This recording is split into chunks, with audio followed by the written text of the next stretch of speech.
Yang berarti apakah ada tanda-tanda puasa kita diterima oleh Allah?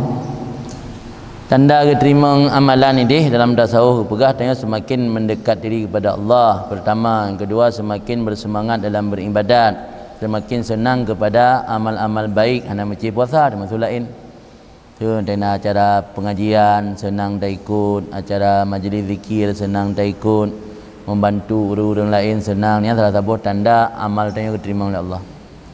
Memang kunci lah kan, sebab antara satu amal dengan amal lain ni saling berhubung kait istilah haji.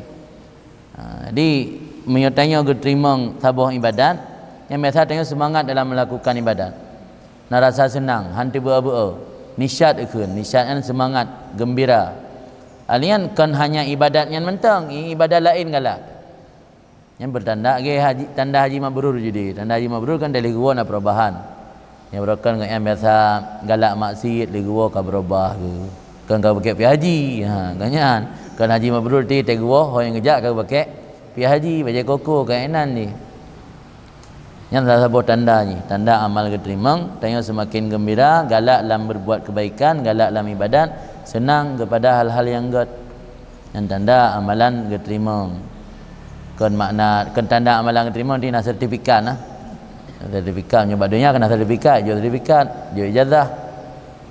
Kalau lewat skripsi, jual ijazah, sidang dah, wisuda. Nyo le puasa yo kan wisuda oleh Allah hana tapu. Perubahannya mbak ro tak alami.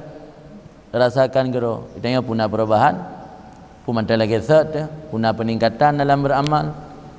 Nah makin senang ke kebaikan. Yang tanda berarti puasa tanya makbul, terima oleh Allah. Habisnya Allah alam.